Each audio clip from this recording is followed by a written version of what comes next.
2020년을 잊어버릴 수 있을까요? 마치 2002년 한일 월드컵처럼 아마 이 2020년 연도를 오래오래 기억할 것 같습니다. 1945년 해방, 1950년 6.25 발발, 이런 숫자는 우리가 잊어버릴 수가 없죠. 근데 이 2020년 코로나19도 아마 평생에 잊지 못할 것 같습니다.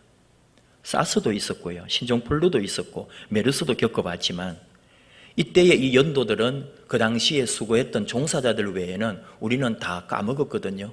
몇 년 전에 분명히 있었지만 그 연도를 잘 기억 못한다고요. 그런데 아마 코로나19는 차원이 다르죠.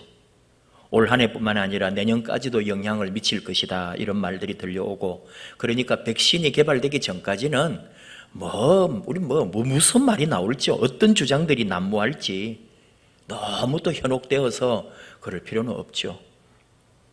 어린 아이부터 어른까지 코로나를 모르는 사람이 없습니다. 코로나는 전 세계 사람들이 다 압니다. 그만큼 전 세계를 지금 강타하고 있습니다. 톰 라이트라는 성공의 사제는 이럴 때 우리가 어떻게 해야 되는가, 그리스도인이 어떠한 모습으로 여기에 반응해야 하는가라고 할 때 무슨 이유도 사실은 달 거 없이 가장 먼저 애통함이라고 했습니다. 아프신 분들, 힘드신 분들, 심지어 죽어가는 사람들, 이들을 바라볼 때 우리 그리스도인은 애통함이 있어야 한다. 다 비슷한 말들이죠. 탄식 또는 슬픔. 근데 이 애통함이라고 하는 말 속에는 뭐가 있느냐? 사랑이 있다는 거죠. 단순히 슬픔이 아니고, 단순히 좌절이 아니고, 하나님 앞에 기도하면서 애통해 하는 것은 고난당하는 사람들을 향한 사랑, 아픔 속에 있는 분들을 향한 사랑. 그래서 결국은 그리스도인은 지금 이때 사랑으로 애통하며 탄식하며 결국은 기도하는 시간이다, 그런 말입니다. 죽음과 고통을 두려워할 것이 아니고, 주님은 우리의 모든 죽음과 고통도 다 멸하시는 부활의 주님이시기에 우리 죽은 몸도 살리실 주 예수 그리스도를 믿음으로 이 아픔 속에 있는 역사 속에 같이 애통해하며 기도하며 가는 그리스도인. 그러면서 이럴 때 믿지 않는 사람에게 하나님의 이 역사를 어떻게 설명할 수 있을지, 우리 하나님의 일을 어떻게 말해줄 수 있을지 우리는 생각하고 또 기도하고 답을 찾아내고, 오늘 이 역사 가운데 하나님은 어떻게 일하시는지를 잘 영적으로 깨닫고 보아야 한다는 거죠. 교회가 막 나뉘어졌어요. 어떤 교회는 막 교회를 핍박한다, 예배를 못 드리게 한다, 그리스도인을 핍박한다, 교회를 말살하려고 한다고 막 싸우는 쪽이 있는가 하면은, 또 방역을 잘하고 이런 질서를 잘 지키고 또 이런 여러 가지들, 정부 시책이나 또 질병관리 이쪽에서 계속 정보를 주니까 거기에 맞춰서 우리가 방역 체계를 잘 세우는 교회들이 있고요. 그러는 중에 어제 그저께부터 이제 뭐가 나오느냐 하면은 막 더 많이 이제 막 싸우자는 거죠. 예배를 방해하고 교회를 억압하고 우리를 막 이렇게 막 괴롭히니까 막 싸우자 그러는데, 여러분 여기에 핍박받고 고난받고 예배 못 드리게 하고 교회를 말살시키려고 해서 예배 못 드시는 분 있어요? 사실은 그렇지 않거든요. 그래서 막 뭘 지금 돌리느냐 하면은, 교회 예배를 드리는지 또는 방역을 잘하고 있는지 공무원이 방문하면은 거절하고 쫓아내라면서 이 어떤 포스터를 만들었어요. 뭐 집회, 무슨 뭐 자유, 무슨 예배 행위 방해 금지. 공무원이 오면 그걸 딱 제시해가지고 우리 뭐 법 몇 조 몇 항에 누구든지 예배를 방해할 수 없는데 이렇게 예배를 방해하고 감시할 수 없다 해가지고 그거를 보여주고 공무원이 오면은 쫓아내라는 거예요. 우리도 그렇게 할까요? 근데 어느 한쪽은 이런 교회가 있더라고요. 이런 걸 만들어서 교회에서 붙였더라고요. 공무원 여러분 고맙습니다. 응원합니다. 오늘 우리 교회에 방문하신 것을 환영합니다. 우리 교회는 지금 이렇게 모든 방역 체계를 잘 하고 있습니다. 그리고 끝까지 우리는 또 이 일을 지켜나갈 것입니다. 여러분의 수고에 감사합니다. 여러분은 어느 쪽에 서고 싶어요? 싸우고 공무원 오면 쫓아내고 교회 안 들여다보지도 못하게 하고 밖에 문에 아예 들어오지도 출입문도 못 들어오게 예배를 방해했기 때문에 도로 신고하고 고발하겠다고 이름 대라고 어디서 왔냐고 그렇게 할래요? 아니면 이렇게 수고 많다면서 비타 500이라도 하나 주면서 더 많이 수고하시라고 오셨으니까 예배도 같이 드리고 가면 더 좋겠다고 그런 다양성이 있단 말이죠. 서로 의견은 나뉠 수 있지만 교회가 어떻게 해야 될 건지 어느 것이 더 지혜롭고 어느 것이 더 복음 전파에 효과가 있고 어느 것이 하나님의 영광을 드러내는 것인지를 교회는 하나밖에 모르고 또 하나를 까먹어 버리더라니까요. 정말 예리하게 잘 봐야 돼요. 이 시대, 지금 우리 이 코로나 시대에 애통이라는 것은, 슬픔이라는 것은 언제나 사랑을 전제하고 있다는 것. 이웃을, 또 우리 자신을, 교회를, 믿지 않는 사람들을 사랑이 없이는 안 돼요. 왜 우리 어르신들 오늘도 오랜만에 오신 분도 계시고 일부 예배도 오셨는데 왜 안 나오시느냐? 나 확진될까 봐 그런 분 한 분도 안 계셔요. 나 때문에 다른 사람에게 혹시 해가 될까 봐. 얼마나 귀한 마음이에요. 그 마음으로 안 나오시는 거지. 교회 가지 마라. 교회 가면은 병 걸린다. 그런 식으로 생각한다면 그 사람은 아직 어리석은 사람이에요. 사랑이 없는 거죠. 믿음이 없는 거죠. 우리 성도님들 중에는 혹시 나로 인하여 다른 사람에게 해가 될까 봐 조심하고 그래서 이렇게 예배를 못 나오시고 몇 개월 동안을 참고 기다리고 계신 분들이 있다는 것. 그 사랑이거든요. 오늘 맥주 감사주일을 맞이하고 지킵니다. 7월 첫 주가 맥주 감사주일인데 도저히 지킬 수 없는 환경이 있었죠. 항상 맥주 감사주일마다 반복하는 말이지만 도시교회에서 맥주 감사주일의 의미가 무엇일까? 우리는 묻지 않을 수는 없어요. 농촌에야 뭐 보리도 하고 뭐 밀도 하니까 수확을 하고 그래서 수확의 기쁨이 있겠죠. 근데 지금은 농촌도 보리 농사 짓지 않습니다. 밀 농사도 제가 어릴 때 봤지만은 조금 하더니 거의 밀 농사를 하지 않아요. 근데 저는 이렇게 도시 살면서 농사도 안 지으면서 이제 하는 소리인데 저 보리가 얼마나 귀하고 밀이 얼마나 귀하고 우리 밀 얼마나 좋은 건데 지금은 여러분 아예 가을 거지하고 나면은 논을 놀려버리더라고요. 지금도 시골에 가보면은 겨울에 거기 보리 밀이 하나도 없고 그냥 땅을 놀려버려요. 차라리 보상받고 농사 안 지면 안 진 만큼 보상이 나오거든요. 조금이지만 차라리 그게 낫다는 거죠. 왜? 고생해가지고 농사 지어 놓은 거에 비해서 나중에 수매해봐야 돈도 안 된다는 거예요. 그래서 고생 안 하고 괜히 일해가지고 신경 안 쓰겠다는 거죠. 근데 제 마음은 그렇더라고요. 저 보리와 밀을 좀 잘 이렇게 재배해서 하면 좋겠는데. 그러니까 시골에도 보리 농사도 안 지으니 이 맥주 감사절의 의미가 자꾸 사라지는 거예요. 시골 교회도, 농촌 교회도. 뭐냐 이거죠. 우리에게 그러면은 맥주 감사주일이 뭐냐 할 때 그래도 우리는 맥주절을 지키라고 하는 하나님의 명을 따라서 오늘 맥주 감사주일을 지키는 거죠. 이스라엘에서 절기는 한 해 동안 살아가는 모든 흐름과 연결되어 있어요. 그냥 뭐 절기가 있는 건 아닌 줄 여러분도 잘 아시죠? 7대 절기가 있는데 7대 절기는 이제 뭐 많이 있지만 그래도 제일 중요한 것은 출애굽기 23장을 포함해서 우리가 배워서 깨닫는 것은 3대 절기입니다. 그게 유월절, 맥주절, 수장절. 첫 번째 유월절은 이스라엘 백성이 애굽에서 종살이 하다가 하나님의 구원하심을 받아서 출애굽하게 된 걸 기념하는 절기죠. 이게 제일 중요한 절기입니다. 이스라엘 민족에 있어 가장 소중한 절기가 바로 유월절인 거죠. 출애굽을 하면서 아예 새로운 건국일처럼 나라의 원년을 삼아버려요. 그래서 출애굽한 지 며칠, 몇 년 후, 몇 개월 후 그리고 그때부터가 정말 이스라엘의 역사가 되는 거예요. 얼마나 감격적이면은 그 출애굽을 자신들의 원년으로 삼았느냐 이거죠. 두 번째는 맥추절입니다. 가나안 땅 들어가 가지고 이제 보리 농사 지어 가지고 지금으로만 한 6월쯤이거든요. 5월 말 6월 이럴 때에 딱 그 보리 수확해 가지고 하나님 앞에 감사하는, 그러니까 노예 시절에 주인을 위해서 죽으라고 일만 했던 사람들이거든요.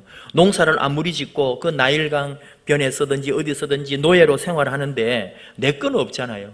근데 내가 농사 지어가지고 내가 수확을 했으니 이건 얼마나 감사한 일입니까? 그러니까 하나님 앞에 먼저 감사하라는 거예요. 감사 넘어 감사라고 저는 표현합니다. 은혜 위에 은혜라고 말합니다. 이게 날짜로는 한 해의 중간점에 있었거든요. 그러니까 결국은 자연스럽게 한 해의 절반에 대한 감사가 맥추절이 되었다, 그런 말입니다. 세 번째는 수장절. 수장시킨다가 아니고 거둘 숫자예요. 추수하는 겁니다. 그리고 장은 저장하는 것. 추수해가지고 저장하는, 내 창고에 곡간에다가 가을그지 해가지고 두는 우리 추수감사절하고 같은 거죠. 한 해의 끝자락에 그 후반기에 지었던 농사 수확물들을 저장하고 겨울을 보낼 수 있는 양식을 저장하는 것을 감사해서 수장절을 지킨 거예요. 이 유월절, 맥추절, 수장절. 근데 이 세 절기에 하나의 맥이 있다 이거예요. 그 맥이 뭐냐? 애굽의 종살이에서 해방시키고 하나님의 자녀로 구원시켜 주셨다고 하는 이 맥이 있다는 거예요. 제일 중요한 거는 종살이에서 해방시키고 종살이에서 자유케 되고 그 애굽에서 우리를 다 빼내어서 하나님의 자녀로 구원받은 백성으로 삼아주시고 선민으로 삼아주셨다는 것. 그래서 젖과 꿀이 흐르는 가나안 땅으로 인도하셨다는 거죠. 그 흐름 속에 인생이 있고 이스라엘이 있고 우리 삶이 있다 하는 얘기입니다. 무슨 말이냐 하면은 우리 삶하고 연결해 보면 그런 거예요. 예수 그리스도의 그 십자가의 은혜로 말미암아 우리가 구원을 받는 거죠. 애굽 땅에서 자유케 되어 나오는 거예요. 죄의 노예, 우리 인생이 죽음의 노예에서 예수 그리스도 십자가로 죄와 죽음으로부터 자유케 되는 자유민이 되는 거죠. 하나님의 자녀, 구원받은 백성이 된 거예요. 그리고 이스라엘 백성들이 홍해를 건너면서 사도 바울의 표현대로 하면은 세례를 받았다는 거예요. 홍해를 건너며 세례를 받고, 스데반의 설교라든지 사도행전 때의 그 사도시대의 해석이에요 이게. 그러니까 홍해를 건너면서 세례를 받았다는 말은 우리가 이제 예수를 믿고 구원받은 후에 교회에서 세례를 받잖아요. 그리고 확실하게 하나님의 자녀인 것이 확정되는 거죠. 그리고 구원받은 백성으로 살아가는 거예요. 근데 재미있는 게 뭐죠? 애굽에서 해방이 되고 홍해를 건너며 세례를 받았다 칩시다. 근데 앞에 있는 곳은 가나안 땅이 아니고 광야였어요. 구원받았는데, 세례까지 받았는데, 하나님 자녀 됐는데, 와 이제 만사 형통이다 하고 딱 보니까 40년 광야가 버티고 있는 거예요. 그건 우리를 또 깜빡하죠. 우리 인생이 그래요. 이스라엘 백성이 애굽에서 탈출하고 해방되고 하나님 자녀 되고 하나님 백성 되고 복받았다가 아니고 광야 40년을 그치게 되더라 이거예요. 여러분 예수 믿고 구원받고 믿음 생활하는데 만사 형통해요? 위기는 똑같이 있고 어려움도 똑같이 있고, 어떤 심지어 얼마나 웃기는 일이 있냐면요, 오늘 예수 믿는 등록했는데 그 주간에 교통사고 나더라니까요. 그래가지고 막 얼마나 막 그런 막 웃기도 하고 울기도 하고. 그러니까 참 목회자 입장에는 뭐라고 설명을 해야 드릴 게 없는 거예요. 좀 큰 교회 가면은 별일이 다 있어요. 오늘 등록했는데 이번 주에 사고 나더라니까요. 그러니까 옆에 사람들이 봐라, 너는 교회 다니면 안 된다. 너는 집안 대대로 원래 교회 다니면 안 되는 사람이야. 막 그러고요. 그 말을 듣고 또 마음이 막 아프고, 그분은 그래도 꿋꿋하게 다시 또 일어나고요. 그게 광야예요. 여러분 지금 우리는 다 광야를 지나는 거예요. 다 광야를 지금 거쳐가고 있습니다. 광야의 비밀, 끝나는 날이 있다. 광야는 지나가는 곳이지 영원히 머무는 곳이 아니에요. 우리의 어려움이나 우리의 고통은 나를 스쳐 지나가는 거지 내 삶을 송두리째 빼앗아가거나 내 인생의 영원함이 아니에요. 고난과 고통, 광야는 지나갑니다. 끝납니다. 우리 앞에는 가나안이 있는 거예요. 젖과 꿀이 흐르는 영원한 새 하늘과 새 땅이 우리 앞에 열려 있다는 거죠. 이 광야를 지날 뿐인 거예요. 광야를 지나며 이 또한 지나가리라. 이게 이스라엘 백성들의 삶이죠. 바로 우리의 영적 삶인 거예요. 그런 과정 속에 있다는 거예요. 유월절이 있고 그리고 맥주절이 있고 그리고 또 수장절이 있는 거죠. 다 뭐냐, 핵심은 구원받은 백성이 누리는 거예요. 하나님으로부터 먼저 선택받았고 예수 그리스도로부터 구원받은 우리들이 누리는 삶이라 이거예요. 그러니 맥주절은 뭘까요? 꼭 보리수확에서 전반기라고? 아니요, 일상에 감사합니다. 매 순간에 감사합니다. 그냥 살아가면서 매일 누리는 감사합니다. 이것이 맥주 감사주일입니다. 감사를 잃어버린 우리에게 다시 한번 감사할 수 있는 마음과 감격을 회복하라는 하나님의 계시인 거죠. 오늘 신명기 말씀이나 또 출애굽기 말씀이나 밭에 뿌린 것에 첫 열매를 거두고 맥주절을 지키라 이렇게 말씀하셨는데, 그 이스라엘 백성들도 나중에 이후에 꼭 농사 지은 사람만 있는 게 아니거든요. 우리가 아는 것처럼 가나안 땅 들어와서 이제 이런 절기를 지키게 될 때 거기 갈릴리에서 고기 잡는 사람들도 있고 또는 나라의 어떤 관료가 되어가지고 일하는 사람도 있을 것이고 뭐 또 농사 짓는 사람도 있을 것이고 장사하는 사람도 있을 것이고 다양하다 이거예요. 근데 그 사람들이 맥주절을 지킨다는 의미가 뭐예요? 결국은 그냥 내 모든 삶에 대한 감사고 하나님의 은혜에 대한 감사고 하나님의 백성, 선민이 된 것에 대한 감사인 거고 내 수입의 모든 것, 내 생활의 모든 것 전반기를 감사하는 게 이스라엘 백성이나 우리나 모두 맥주절을 지키는 마음입니다. 사도 바울을 통해서 하나님 말씀하시죠. 범사에 감사하라. 이는 그리스도 예수 안에서 너희를 향하신 하나님의 뜻이니라. 늘 듣던 말씀으로 그냥 흘려듣지 말고 다시 한번 말씀을 생각합니다. 그리스도인과 비그리스도인의 구분하는 잣대 중에 하나는 감사거든요. 세상적인 눈으로 보면 원망하고 불평할 수 있지만은 그리스도인은 이거를 또 다시 보는 거예요. 그 힘들고 어려운 일을 겪었는데도 감사합니다. 그래서 감사합니다. 이만해서 감사합니다. 그럼에도 불구하고 감사합니다. 이 고백이 나오는 게 그리스도인이에요. 이 믿음이 없으면 절대로 이런 말이 나오지 않습니다. 정말로 예수 안 믿는 사람하고 한번 만나보세요. 그런 감사가 나오는지. 예수 믿는 사람만이 그 고난의 자리에서도 감사를 표현하고 감사를 고백한다니까요. 믿지 않는 사람과 믿는 사람의 첫 번째로 구별되는 요소가 감사입니다. 감사를 얼마나 잘 하느냐에 따라, 감사의 마음을 얼마나 품고 사느냐에 따라 하나님의 사람으로 쓰임받게 되고 세상에서도 굉장히 멋진 인생을, 아름다운 인생을 그렇게 살아가게 되더라고요. 범사에 헬라어 엔판티, 모든 상황, 환경이라는 말입니다. 그리스도인은 결국은 어떤 일을 당해도 어떤 환경이라도 하나님의 시간 안에 있는 줄 알고 감사하는 거예요. 이것이 하나님의 뜻이고 이 일을 통하여 내게 주시는 더 큰 하나님의 은혜가 있을 줄을 확신하는 거죠. 좌절할 필요도 없어요. 그러니까 또 잘 나간다고 교만해서도 안 됩니다. 이게 그리스도인이거든요. 감사하는 사람은 교만하지 않아요. 교만하다면 그 사람은 진짜 감사를 모르는 거예요. 모든 상황, 모든 환경, 번창할 때와 마찬가지로 어려울 때도 포함하는 거라고요. 얼마나 여러분에게 와닿는지는 몰라요. 왜냐하면 진짜 힘들고 아플 때는 감사를 모르거든요. 어줍지 않게 목사라고 가가지고 그래도 감사합시다 그럴 수는 없어요. 정말로 그분은 아픈데 정말로 힘든데 거기 대놓고 우리는 신방이랍시고 또 위로한답시고 하나님의 뜻이 다 있을 거야, 우리 하나님이 더 좋게 해주실 거야, 그렇게 그냥 입에 있는 말로만 하면 안 된다고요. 이 팬데믹, 이 코로나 사태 시대에 애통함이란 사랑이 있다는 것처럼 그 힘들어하는 사람에게 내 마음이 같이 가야 되는 거죠. 전이 돼야 돼요. 공감해야 돼요. 그 사람 아픔을 내 아픔으로 같이 느끼면서 사랑으로 위로하는 거죠. 감사를 그렇게 같이 표현하는 거죠.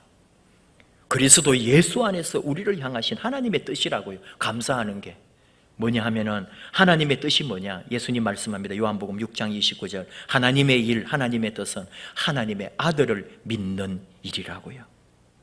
하나님의 아들 예수 그리스도를 믿는 게 하나님의 뜻이고 하나님의 일을 하는 거래요. 그렇다면은 감사가 하나님의 뜻이라는데요. 다시 말하면은 감사는 믿음하고 연결되고, 믿음의 사람은 감사하는 사람이고, 감사하는 사람은 믿음의 사람이고, 이것은 곧 하나님의 일, 하나님의 뜻이다, 이런 말이 되는 거예요. 믿음과 감사는 바로 연결되어 있죠. 믿음만큼 감사하고 감사하는 그만큼이 그 사람의 믿음이라는 거 우리 자신이 더 잘 알 거예요. 그래서 네 믿음대로 될지어다. 정말로 그렇습니다. 감사는 틀림없이 믿음의 분량만큼 하게 되어 있는데 바로 이 믿음의 분량만큼 하나님이 또 갚아주십니다. 그러니까 우리는 언제든지 감사하는 거죠. 오늘 주신 말씀에서 우리가 하나 더 깊게 보는 것은 12절입니다. 너는 애굽에서 종되었던 것을 기억하고 이 규례를 지켜 행할지니라. 맥주 감사주의를 지키는데 보리 농사 지어가지고 하나님 앞에 감사하고 영광 돌리는데 하나님이 뭐라고 말씀하셨느냐? 그 감사주의를 지키는 거 중요한데 너희가 애굽에서 종되었던 것을 기억하라고. 이거 잊어버리고 그냥 하나님 보리 농사 잘 되어서 감사합니다가 아니에요. 하나님 나 지금 잘 살아서 감사합니다가 아닙니다. 뭘 기억하라고요? 너의 어려운 그 시절, 너의 눈물 나던 그 시절, 네가 죄 가운데 죽음 가운데 있을 때 하나님을 모르고 살았던 그 시대를 너 잊어버리지 마라. 내가 너를 건져주던 것을 잊지 말라는 거죠.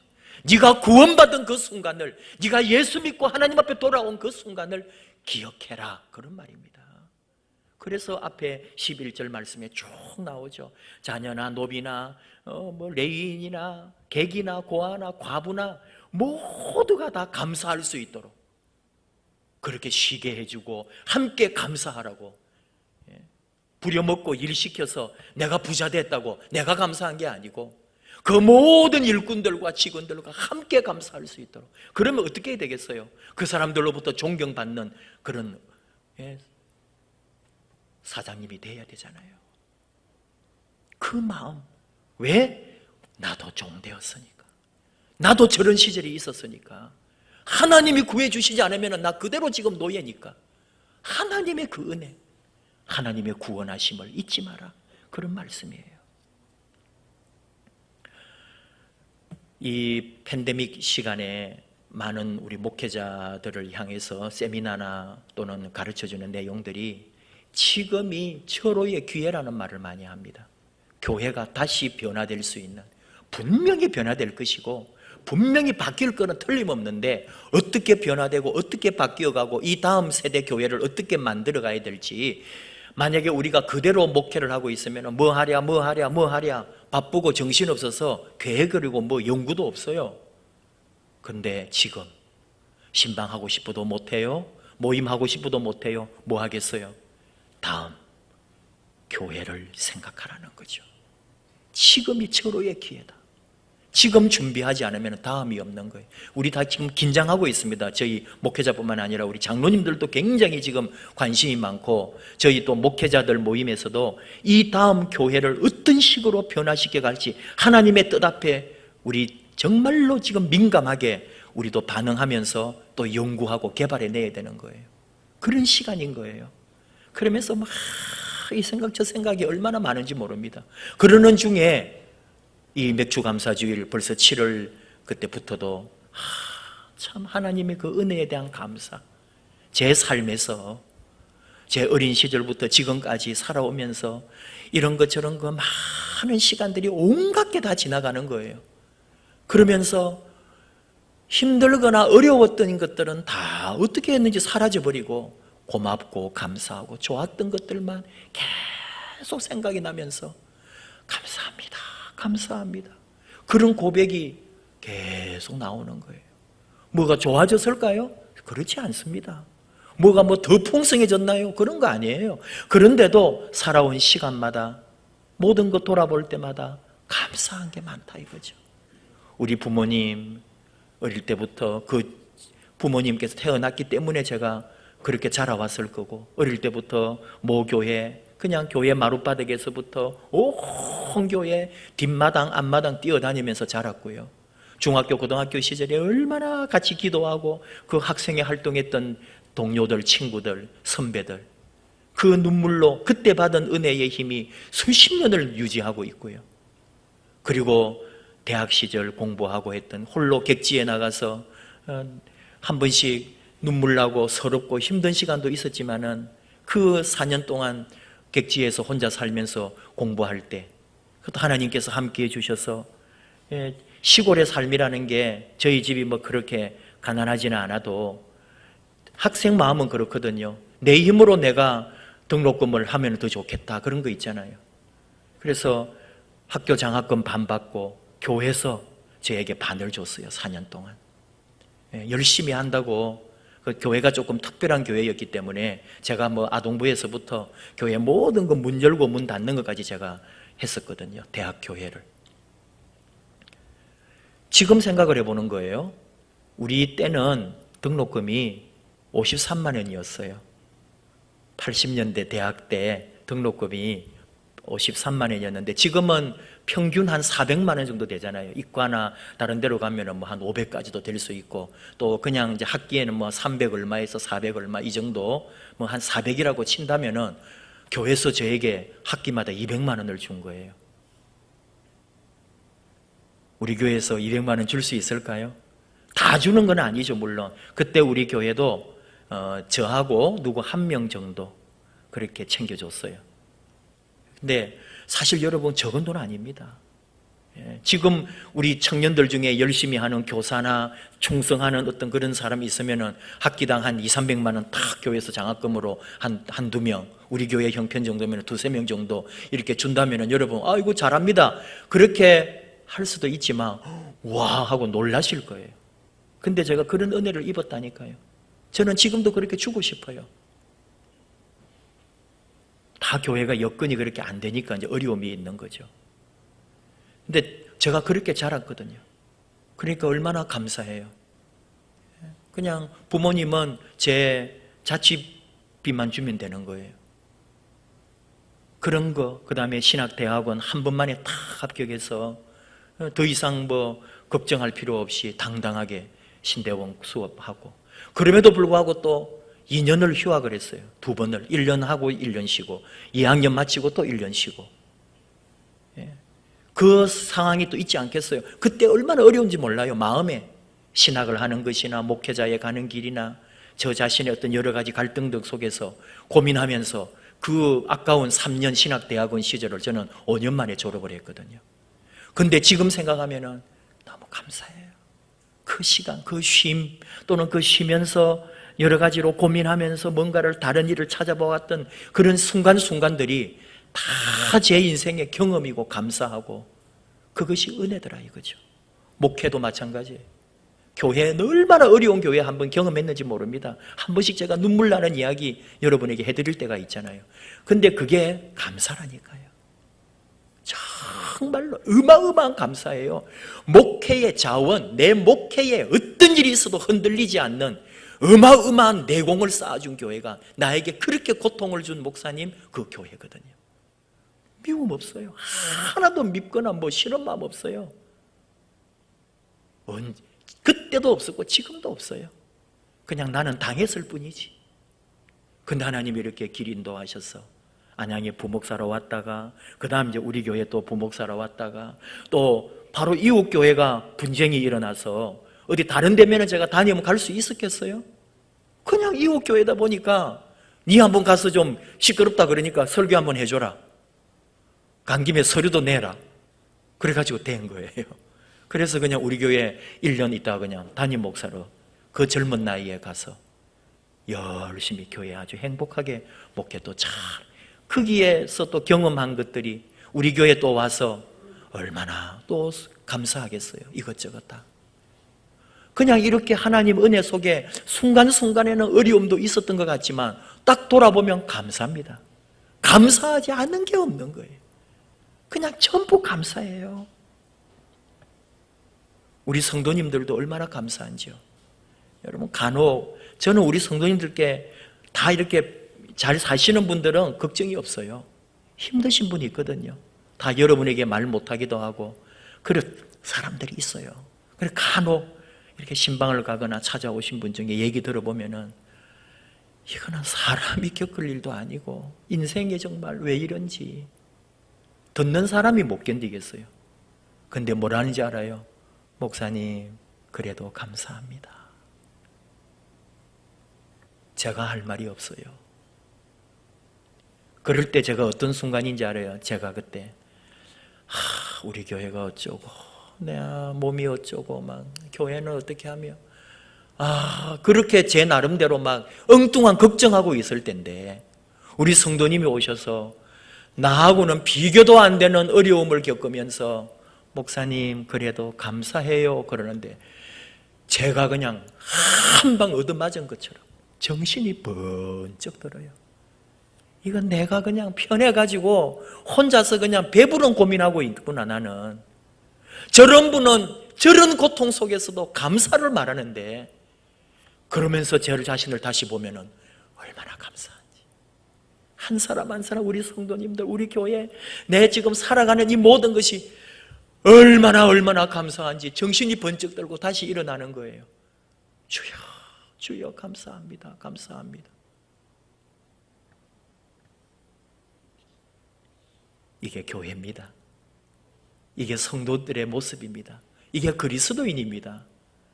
저나 여러분 뭐가 다르겠어요? 똑같습니다. 우리 인생은 똑같습니다.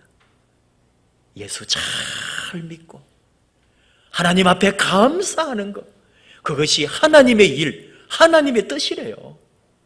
예수 믿는 것은 하나님의 뜻을 실현하면서 하는 건데 우리 하나님의 뜻 안에 있다는 것은 믿음 안에 감사하면서 언제 모든 것 피눈물 나는 이야기를 하면서도 웃으며 감사합니다. 주여 정말 감사합니다. 저는 그 속에서 진짜 감사를 발견해요. 여러분의 눈물 나는 이야기들, 여러분의 아픔들, 말 못할 사연들 우리 다시 한번 하나님 앞에 감사합시다. 그 감사가 나를 살게 해요. 나를 부활하게 해요. 그리고 나를 다시 그리스도인으로 나아가게 합니다. 맥주 감사주일, 전반기를 감사하고 하나님 주신 은혜를 감사하고 좋아요. 우리는 그 너머의 감사를 고백합니다. 그리 아니하실지라도 그럼에도 불구하고 감사합니다. 매일 감사합니다. 범사에 감사합니다. 무슨 일을 만나도 감사합니다. 아파도 감사합니다. 그 믿음, 그 고백에 하나님이 크게 갚아주실 줄 확신합니다. 함께 찬양합시다. 온 맘 다해 우리 하나님, 우리 주님 사랑합니다. 온 맘 다해 우리 하나님 앞에 온전히 드립니다. 내 모든 삶 주님 것이니 주님만 섬기게 해 주십시오.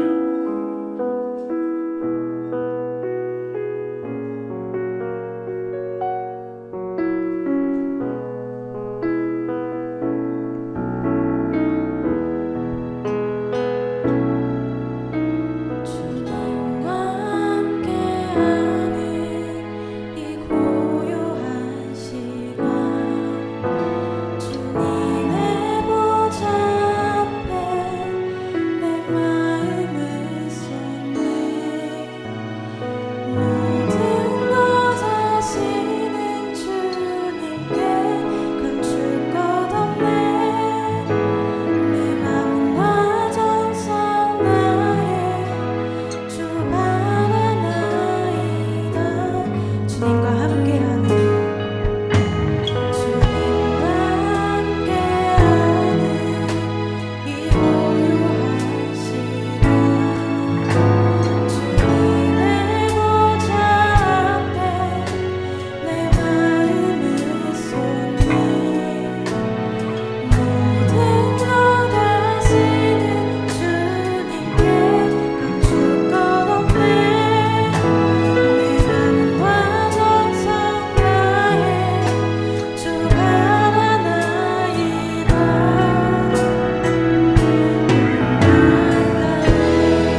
기도합시다.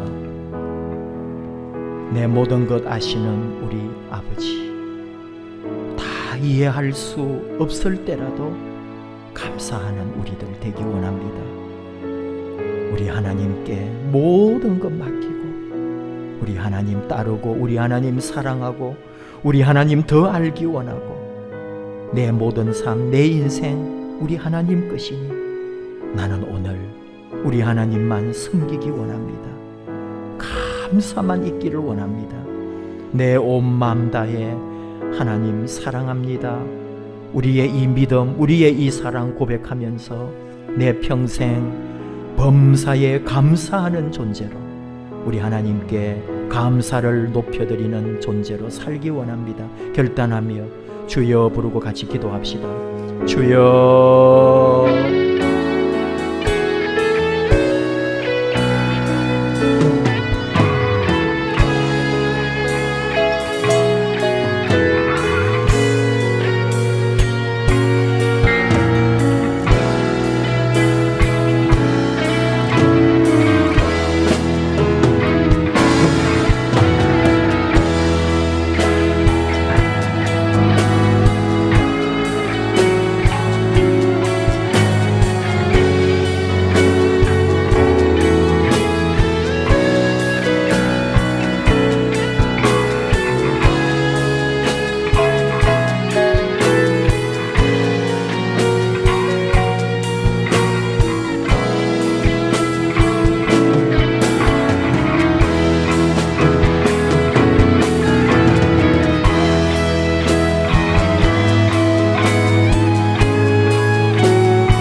하나님 아버지 감사합니다.